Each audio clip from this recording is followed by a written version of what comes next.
Welcome students, online technical civil में आपका स्वागत है। तो चलिए हम लोग पढ़ रहे हैं क्या चीज़, टेकोमेट्री।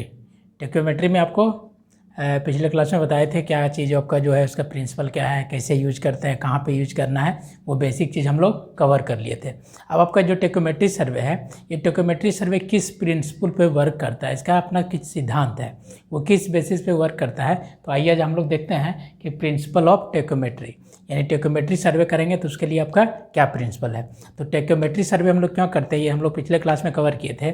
आपको बोले यानी जहाँ पे क्या है, डिस्टेंस का मेजरमेंट कर सकते हैं, किसी भी टाइप्स के एलिवेशंस का मेजरमेंट कर सकते हैं। जहाँ पे चेन और टेप से आप मेजरमेंट नहीं कर सकते हैं, वहाँ के डिस्टेंस को हम लोग टेकोमेट्री की हेल्प से मेजर कर सकते हैं, वो भी विदाउट चेन और टेप का। तो ये सब चीज़ सीखे थे, इसका प्रॉपर्टीज़ वगैरह देखे थे, इसका यूजफुल देखे थे कि कहाँ यूज होता है नहीं होता है, इसका कैरेक्टरिस्टिक देखे थे। फिर टेकोमेट्रिक सर्वेइंग के लिए एक इंस्ट्रूमेंट यूज करते हैं, उस इंस्ट्रूमेंट का नाम क्या है, टेकोमीटर। और वो टेकोमीटर कोई दूसरा इंस्ट्रूमेंट नहीं होता है, क्या होता है, ट्रांजिट थियोडोलाइट होता है। उसके बाद आपको एक स्टेडिया रोड की ज़रूरत पड़ती है, या तो लेवलिंग स्टाफ से भी आप काम चला सकते हो। तो ये सारा चीज़ हमने सीखा कि कौन कौन सी इंस्ट्रूमेंट की ज़रूरत पड़ती है, और वो जो इंस्ट्रूमेंट होता है उस इंस्ट्रूमेंट का कुछ अपना कैरेक्टरिस्टिक था, टेकोमेट्री का अपना कैरेक्टरिस्टिक। तो वहाँ से आपको दो चीज़ याद रखना है। पहला क्या याद रखना है, एक मल्टीप्लाइंग कॉन्स्टेंट, दूसरा एडिटिव कॉन्स्टेंट। तो आपको बोले थे कि जो मल्टीप्लाइंग कांस्टेंट रहता है Fy = 100 होता है, एडिटिव कांस्टेंट F + D वो = 0 लेके चलते हैं। ठीक है, तो इसी बेसिस पे देखिए हम लोग काम करेंगे कि आपका यहाँ पे जो आपको प्रिंसिपल है कि टेकोमेट्री का प्रिंसिपल क्या है, ये किस प्रिंसिपल पे वर्क करता है। तो देखिए कह रहा है कि प्रिंसिपल ऑफ टेकोमेट्री, कह रहा है the principle of टेकोमेट्री is based on the property of isosceles triangle. Isosceles triangle मतलब सब लोग जानते होंगे, आइसोसेलेस ट्रायंगल मतलब क्या होता है, समद्विबाहु त्रिभुज। समद्विबाहु त्रिभुज कहने का मतलब जो ऐसा त्रिभुज एक ट्रायंगल बने जिस ट्रायंगल का दो साइड क्या हो, सेम हो, तो उस त्रिभुज को हम लोग बोलते हैं आइसोसेलेस ट्रायंगल। तो वही कह रहा है the principle of टेकोमेट्री is based on the property of isosceles triangle, यानी आपका जो है टेकोमेट्री का प्रिंसिपल किस पे बेस्ड है, तो आइसोसेलेस ट्रायंगल पे है। वेयर जहाँ पे द रेशियो, जो रेशियो होता है, the ratio of the distance of the base, of distance of the base, यानी बेस का जो डिस्टेंस होता है फ्रॉम द अपेक्स, अपेक्स से, and the length of the base is always constant, and the length of the base is always constant. इसको ऐसे समझिए, ये कहने का मतलब क्या कहता है कि आइसोसेलेस ट्रायंगल का एक प्रॉपर्टीज होता है, ये क्या कहता है कि आपका ये जो ट्रायंगल होता है, ये अगर एक आइसोसेलेस ट्रायंगल है, इसका मतलब क्या है, इसका दोनों, इसे समझिए, ये एक आइसोसेलेस ट्रायंगल है, तो ये जो आइसोसेलेस ट्रायंगल है इसका मतलब क्या हो, ये और ये दोनों साइड्स क्या सेम है, इसको हम लोग क्या बोलते हैं, अपेक्स बोलते हैं, इसको हम लोग अपेक्स बोलते हैं, इसको हम लोग क्या बोलते हैं, बेस बोलते हैं। तो ये क्या कह रहा है कि आपका जो होता है आइसोसेलेस ट्रायंगल में कि the base of the apex and the length of the base is always constant, distance of the base from the apex, तो अपेक्स से इसका डिस्टेंस क्या होगा, ये डिस्टेंस होगा d, इसका बेस ये मान लेते हैं क्या है b। तो यही कह रहा है कि ये d या बटा b ये क्या होता है, कांस्टेंट होता है, ये d बटा b क्या होता है, एक कांस्टेंट टर्म होता है। ठीक है, तो d/b वो क्या होता है, कांस्टेंट। तो इसी बेसिस पे काम करता है इसका प्रिंसिपल, किसका, टेकोमेट्री का। तो टेकोमेट्री क्या कर रहा है कि टेकोमेट्री का जो प्रिंसिपल है ये क्या करता है, आइसोसेलेस ट्रायंगल के प्रॉपर्टीज को बताता है, जहाँ पे आइसोसेलेस ट्रायंगल आपको क्या बताता है कि where the ratio of the distance of the base from the apex and length of the base is always constant. ठीक है, अब देखिए यहाँ पे इसको समझिए ये क्या है। इस फिगर से आप देख रहे होंगे, यहाँ पे हमने क्या किया, एक टेकोमेट्रिक सर्वेइंग करना शुरू किया, यानी सर्वे करना शुरू किया तो हम लोग एक इंस्ट्रूमेंट लिया, ट्रांजिट थियोडोलाइट। अब उस थियोडोलाइट को क्या किया, ट्राइपॉड स्टैंड पे लगा के फिक्स किए, तो इस इंस्ट्रूमेंट का नाम हो गया टेकोमीटर। उसके बाद हमने क्या बताया आपको कि आपको एक लेवलिंग स्टाफ की ज़रूरत पड़ेगी, तो हमने क्या किया, यहाँ पे लेवलिंग स्टाफ, यहाँ पे लेवलिंग स्टाफ और यहाँ पे लेवलिंग स्टाफ लगा दिया, इस तरह से कंटिन्यूस इस तरह से लगाते गया। ठीक है, अब देखिए यहाँ पे एक जो लेवलिंग स्टाफ है, एक स्टेशन देखिए, एक लेवलिंग स्टाफ हमने यहाँ पे रखा, दूसरा यहाँ पे रखा, तीसरा लेवलिंग स्टाफ हमने यहाँ पे रखा, ठीक है।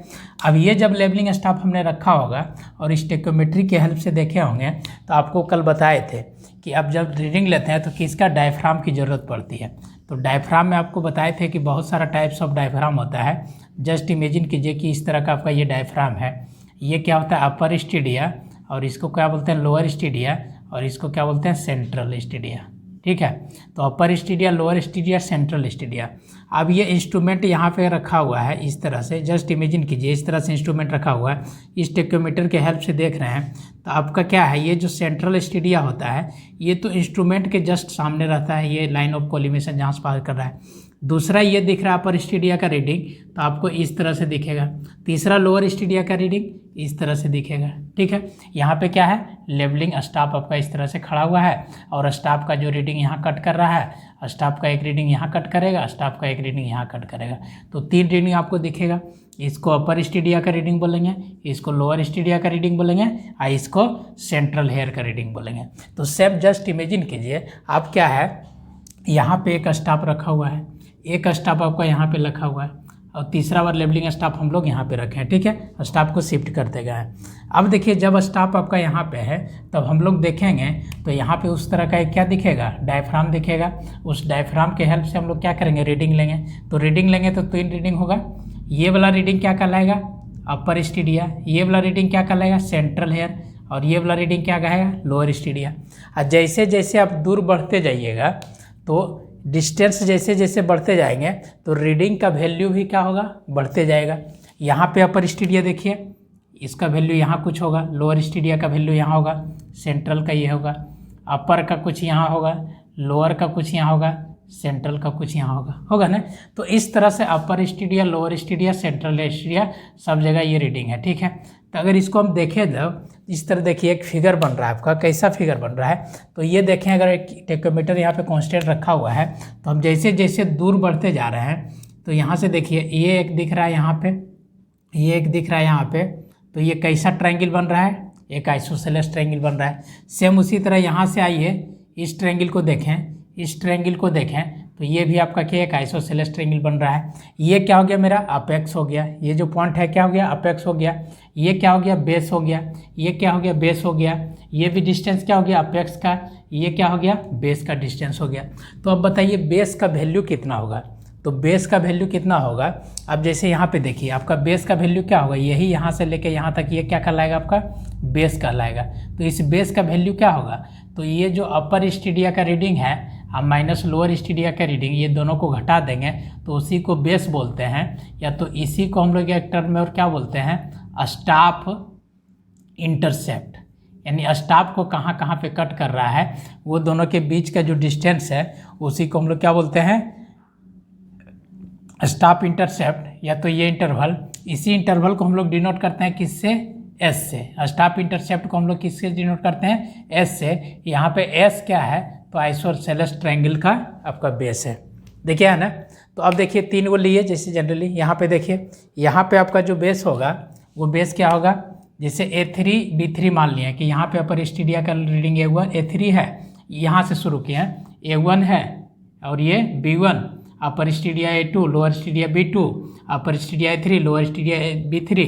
यहाँ से यहाँ का ये जो बेस का डिस्टेंस है इसको क्या मान लिए हैं, S3, वही जो S बोल रहे हैं।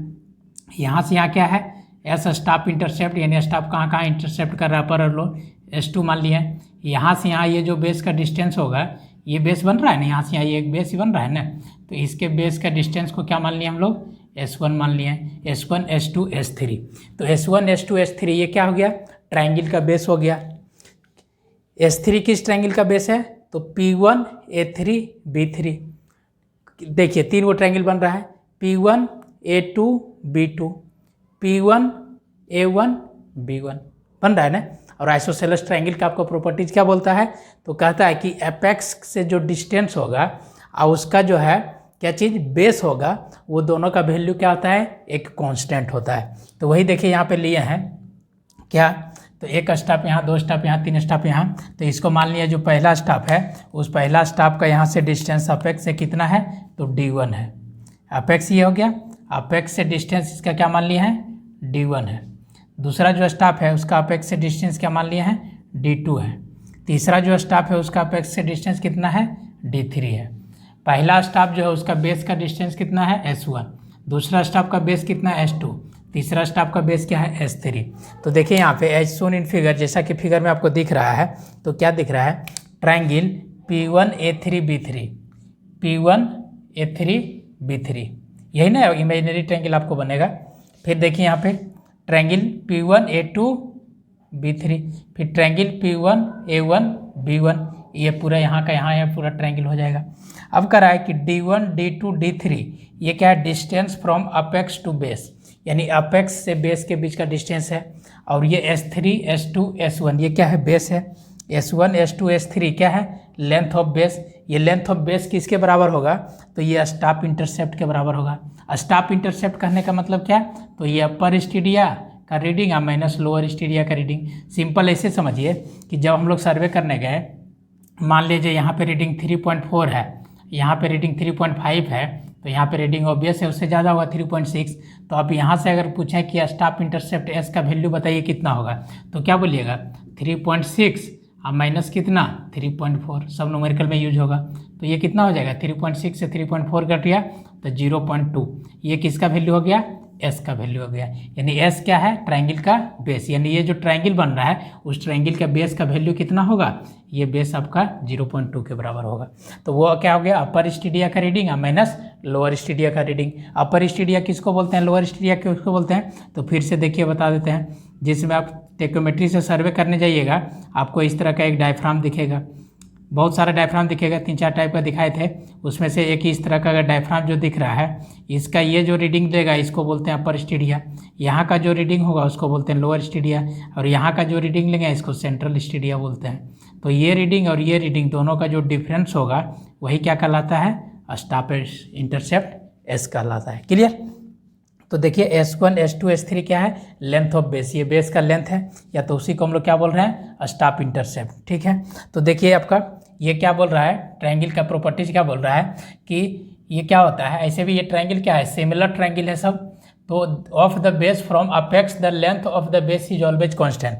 तो देखिए अपेक्स का डिस्टेंस पहला में कितना है, D1, अब बेस का डिस्टेंस कितना है, S1, दूसरा में अपेक्स का डिस्टेंस D2, ये क्या है S2, ये D3 S3, और ये क्या होगा F/I यानी फोकल लेंथ। जब देखेंगे हम लोग कैमरा से, तो ये कैमरा से ये देखिएगा इस तरह से, तो यही क्या होता है, फोकल लेंथ होता है, और इसका इमेज इस तरह से इसे कुछ बनता है। ठीक है। तो ये जो डिस्टेंस है ये क्या कहलाता है, फोकल लेंथ।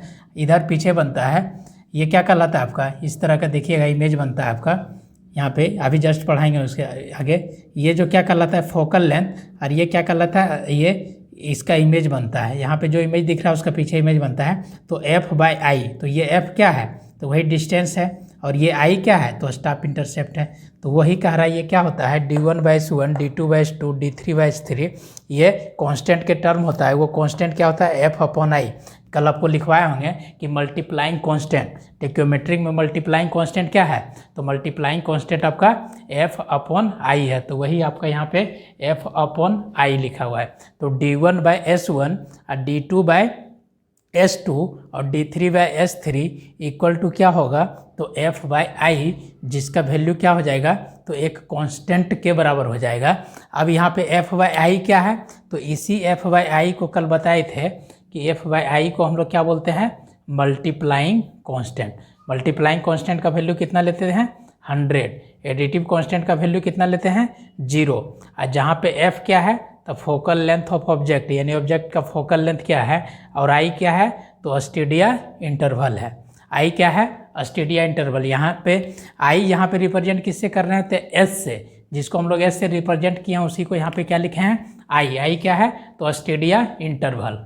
ठीक है। इसके बाद देखिए आपको एक थ्योरी पढ़ाते हैं, वहाँ से एक फार्मूला डेवलप करेंगे, वो क्या है, थ्योरी ऑफ स्टीडिया टेकोमेट्री। तो देखिए थ्योरी ऑफ स्टीडिया टेकोमेट्री क्या कहता है आपका, देखिए थ्योरी ऑफ स्टीडिया टेकोमेट्री, ये थ्योरी ऑफ स्टीडिया टेकोमेट्री क्या कह रहा है कि जिसमें आप सर्वे करने जाओगे, ट्रांजिट थियोडोलाइट का यूज करोगे तो थियोडोलाइट यूज करेंगे तो थियोडोलाइट के अंदर जो कंस्ट्रक्शन होता है, कोई भी चीज़ हम देखते हैं दूरबीन से तो क्या होता है, उसका जो इमेज है आपके यहाँ पीछे बनता है, सामने बनता है, तब जा करके उसका क्या करते हैं, देखते हैं।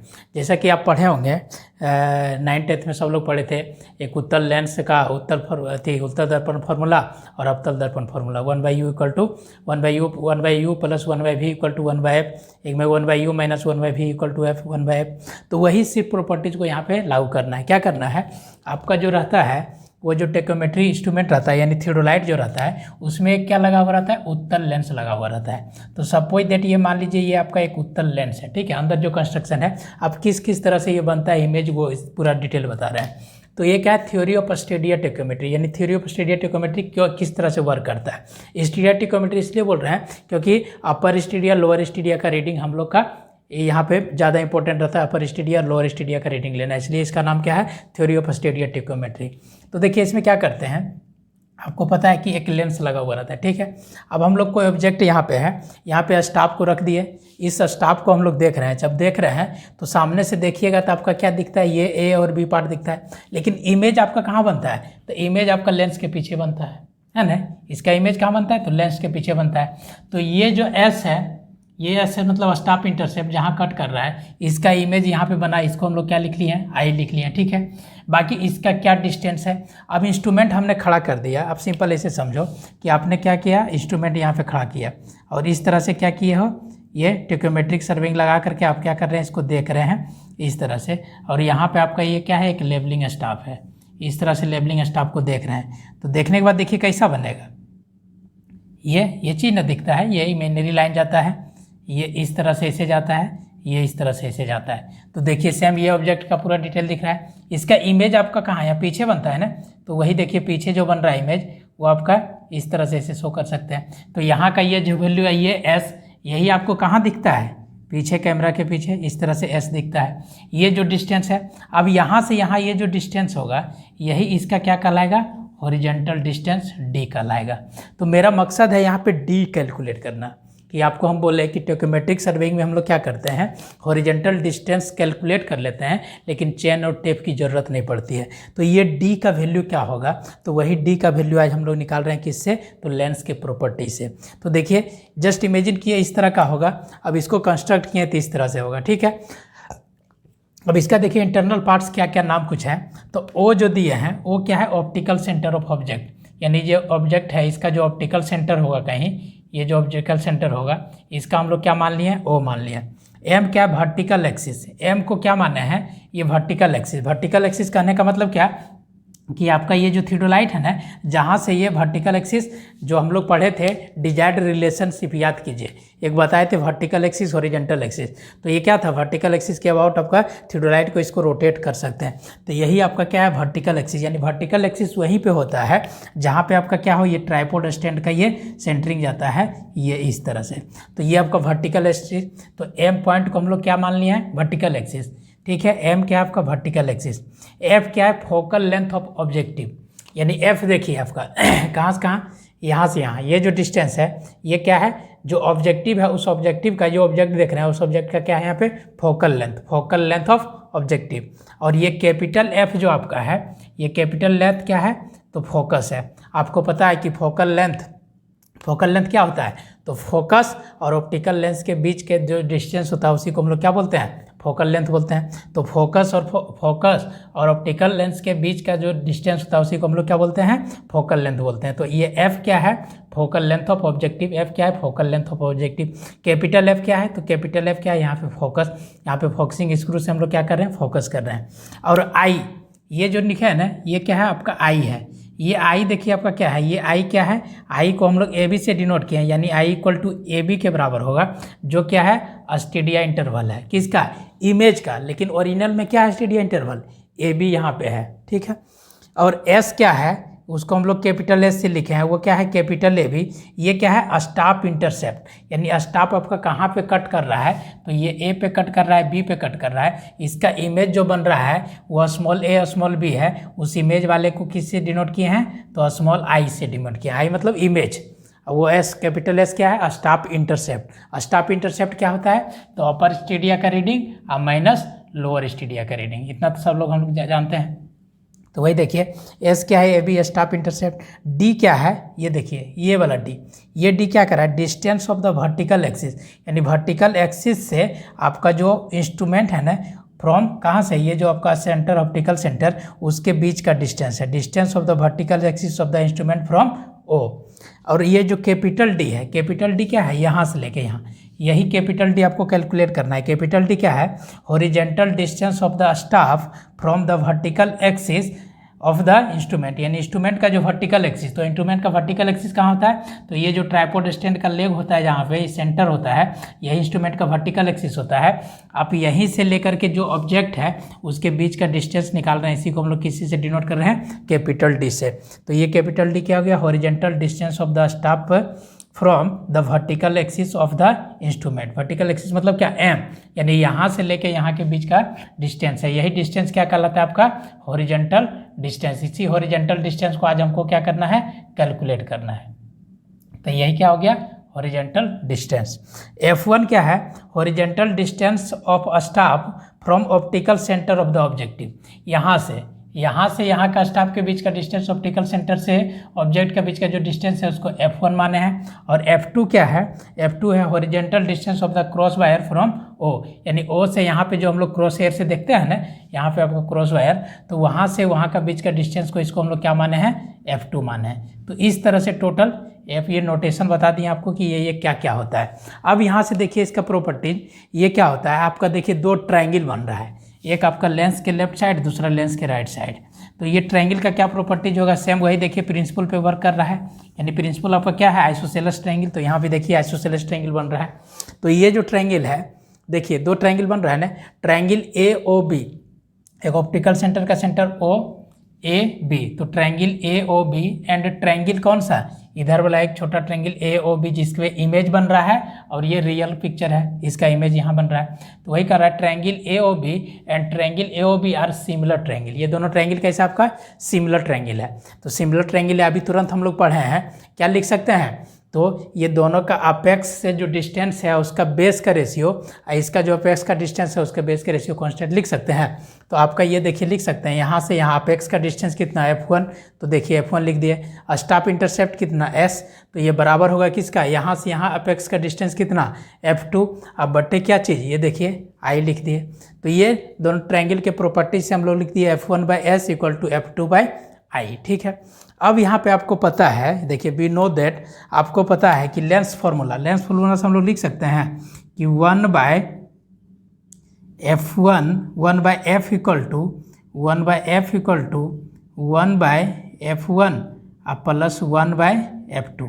इसी को देखिए क्या लिखे हैं कि 1/U plus 1/V equal to 1/F लिखते हैं, किस फॉर्मूला में, लेंस फार्मूला में। सब पढ़े होंगे 9 10th में, लेंस सूत्र में हम लोग लिखते हैं ना कि 1/V plus 1/U equal to 1/F।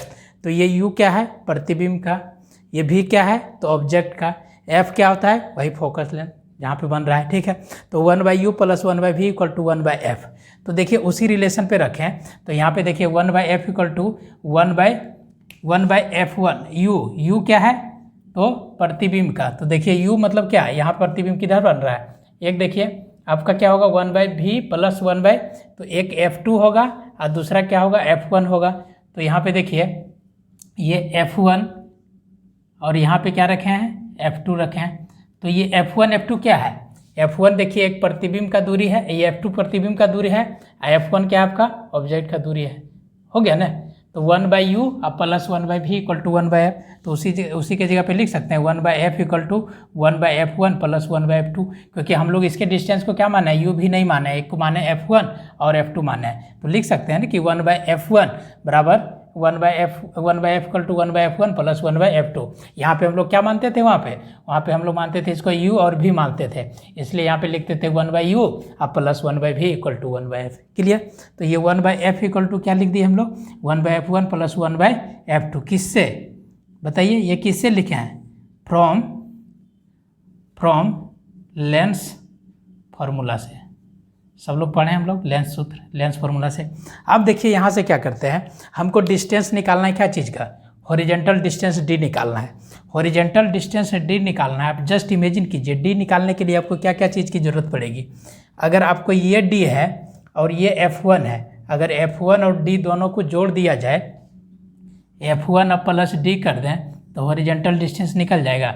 तो इसका मतलब क्या है, यहाँ से जो वैल्यू निकाल रहे हैं तो यहाँ पे देखिए F1 भी है, F भी है, F2 भी है। तो हम लोग F2 के जगह F1 के टर्म में लिख दें तो एक रिलेशन आ जाएगा F और F1 में, F2 गायब हो जाएगा। तो F2 के जगह हम लोग F1 में लिखते हैं।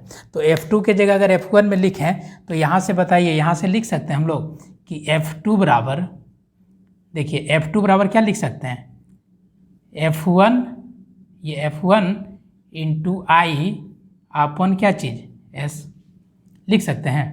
F2 बराबर क्या लिख सकते हैं, F2 बराबर F1 इंटू आई अपन S। तो यही देखिए यहाँ पे, अब इसका वैल्यू को F2 के जगह पुट कर दें तो यहाँ पे देखिए लिख सकते हैं 1/F equal to 1/F1 plus 1/F2। F2 के जगह क्या रखेंगे, F1 into I divided by S। तो S कहाँ चला जाएगा, ऊपर चला जाएगा, लिख सकते हैं ना।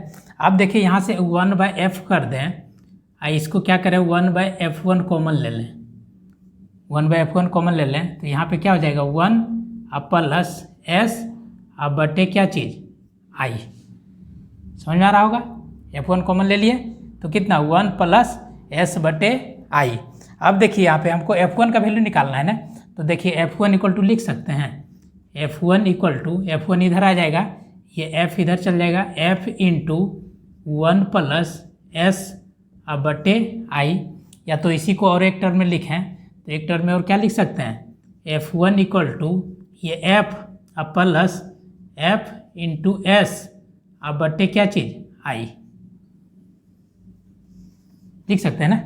F1 इक्वल टू F से मल्टीप्लाई कर दिए, F into 1F F into S अब बटे क्या चीज़ I। तो यहाँ से एक टर्म लिख सकते हैं। अब देखिए इसी को अगर हम लोग आगे तोड़ें तो और क्या लिख सकते हैं, मेन मकसद है मेरा डिस्टेंस निकालना है। अब देखिए इसी को अगर F1 को आगे बढ़ाया जाए तो यहाँ पे देखिए F1 इक्वल टू आपका क्या फॉर्मूला आ गया, F1 इक्वल टू आ गया F प्लस बताइए F इंटू S अब बटे I, आ गया ना। ये आपको निकालना है क्या है चीज़, हॉरिजेंटल डिस्टेंस। तो अब बताइए हॉरिजेंटल डिस्टेंस हम लोग लिख सकते हैं यहाँ पे, हॉरिजॉन्टल डिस्टेंस देखते जाइए, हॉरिजॉन्टल डिस्टेंस। तो बताइए हॉरिजॉन्टल डिस्टेंस इक्वल टू क्या चीज़, कैपिटल डी, यही ना होगा कैपिटल डी। तो कैपिटल डी इक्वल टू क्या हो जाएगा, स्मॉल डी अब प्लस क्या चीज़ F1। ये देखिए स्मॉल डी अब प्लस क्या चीज़ F1, ये दोनों को जोड़ देंगे तो स्मॉल डी अब प्लस क्या चीज़ F1। अब इस पर हम लोग अगर लिखें तो horizontal distance D equal to लिख सकते हैं स्मॉल डी अब प्लस F1 का वैल्यू क्या हो गया F plus F into S अब बटे I। इसी को अगर अरेंज करके लिख दें तो D इक्वल टू क्या लिख सकते हैं, D इक्वल टू लिख सकते हैं, देखिए F अब बटे क्या चीज़ I इंटू क्या चीज़ S अब प्लस F प्लस D। नहीं लिख सकते हैं, इसको एक साथ कर दिए, इसको एक साथ कर दिए, ठीक है। तो ये D इक्वल टू क्या लिख सकते हैं F/I into F plus D। आपको बताए थे कि यहाँ पे जो F/I है, इस F/I को हम लोग क्या बोलते हैं बताइए, मल्टीप्लाइंग कांस्टेंट। इसको हम लोग क्या बोलते हैं, multiplying constant. F plus D इसको हम लोग क्या बोलते हैं, एडिटिव कांस्टेंट। कल बताए थे हम लोग, पिछले क्लास में देखे थे प्रॉपर्टीज में, मल्टीप्लाइंग कांस्टेंट का वैल्यू क्या लेते हैं 100, एडिटिव कांस्टेंट का वैल्यू कितना होता है 0, किसका, टेकोमेट्री का। तो ये सब याद रखना है। तो F क्या, यहाँ से क्या देखें तो एक F/I मल्टीप्लाइंग कांस्टेंट हो गया, F plus D additive constant हो गया। इसी को अगर हम लोग जनरल इस तरह से फॉर्मूला में लिखें D इक्वल टू F/I को अगर K लिख दें और यहाँ पे S रह दें, अब प्लस F प्लस D को C लिख दें कांस्टेंट टर्म, तो ये एक जनरल फार्मूला हो गया, यानी D equal to K into S plus C, जहाँ पे K बताइए क्या है, D क्या हो गया हॉरिजॉन्टल डिस्टेंस, यहाँ पे D क्या हो गया, D आपका हो गया हॉरिजॉन्टल डिस्टेंस। देखिए कितना चुटकी से एक फार्मूला निकल गया। ये D क्या हो गया आपका, तो हॉरिजॉन्टल डिस्टेंस हो गया। K बताइए क्या है, तो मल्टीप्लाइंग कांस्टेंट, के क्या हो गया, मल्टीप्लाइंग कांस्टेंट, मल्टीप्लाइंग कांस्टेंट। इसको हम लोग क्या लिख सकते हैं, एफ अपॉन आई भी लिख सकते हैं, एफ अपॉन आई, इसका वैल्यू कितना 100। और आपका सी जो है, ये सी क्या हो गया, तो एडिटिव कांस्टेंट, इसको हम लोग क्या लिख सकते हैं, एडिटिव कांस्टेंट। एडिटिव कांस्टेंट क्या चीज़, एफ प्लस डी, इसका वैल्यू कितना 0। बस कुछ नहीं, ये फार्मूला थोड़ा जो लगेगा ना कि D equal to F by I into S पढ़े हैं, फिर एफ प्लस डी पढ़े हैं, तो इसी को एक क्या शॉर्ट फॉर्म में लिख दिए हैं कि डी इक्वल टू के एस प्लस सी, जहाँ पे के क्या है, तो मल्टीप्लाइंग कांस्टेंट है, मल्टीप्लाइंग का कांस्टेंट एफ बाई आई या तो 100। एफ प्लस डी क्या है, तो एडिटिव कांस्टेंट है, जिसको हम लोग किसी से डिनोट किए हैं, एफ प्लस डी से। तो ये आपका एक क्या हो गया, जनरल फार्मूला हो गया। ये VVI है, बहुत ज़्यादा इंपॉर्टेंट। तो इसको डिराइव करके हम लोग इधर से लाए। एग्जाम में तो डेरिवेशन नहीं पूछेगा, लेकिन एग्जाम में अगर डेरिवेशन पूछ भी दिया तो इसमें कुछ नहीं है। क्या करना है, लेंस वाला आपको फॉर्मूला पता है, इस तरह का फिगर बना दीजिए, ये सारा चीज़ टर्म्स को नोटेशन कर दीजिए, आपको लेंस का फॉर्मूला पता है, और जा करके डिराइव कर दीजिए। हॉरिजॉन्टल डिस्टेंस डी निकालने के लिए डी आप प्लस F1 कर दीजिए, F1 का वैल्यू लेंस के फॉर्मूला से निकाल लीजिए, आपका एक फॉर्मूला आ जाएगा डी इक्वल टू के एस प्लस सी। यही डी इक्वल टू के एस प्लस सी आपका क्या हो गया, किसी भी हॉरिजॉन्टल डिस्टेंस निकाल सकते हैं, जहाँ पे के क्या है, तो मल्टीप्लाइंग कांस्टेंट है, सी क्या है, तो एडिटिव कांस्टेंट है।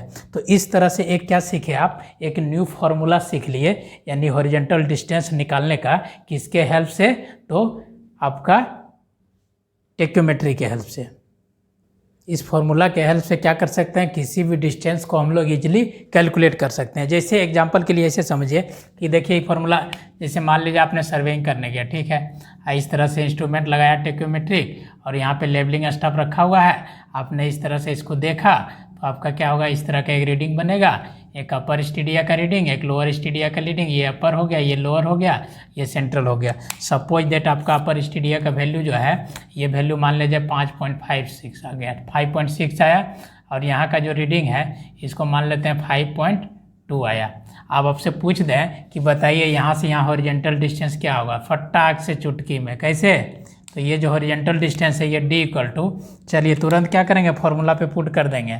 आप कितना चेन और टेप से मेजर कीजिएगा, डायरेक्ट रखेंगे D, oriental distance equal to क्या formula, K S plus C, जहाँ पे के क्या है, मल्टीप्लाइंग कांस्टेंट, तो के इंटू एस प्लस क्या चीज़, सी, सी का वैल्यू क्या होता है, एडिटिव कांस्टेंट आपका 0, के का वैल्यू क्या है, मल्टीप्लाइंग कांस्टेंट, के का वैल्यू मल्टीप्लाइंग कांस्टेंट कितना 100, के का वैल्यू क्या है, देखिए मल्टीप्लाइंग कांस्टेंट है बाई 100, एस का वैल्यू, एस क्या होता है, यहाँ से यहाँ के बीच का डिस्टेंस, तो बताइए एस क्या हो जाएगा 5.6 और माइनस 5.2, तो 5.6 माइनस 5.2 कितना हो जाएगा जी, घटेगा तो 6 में से 2 गया 0.4, तो ये क्या हो जाएगा 0.4।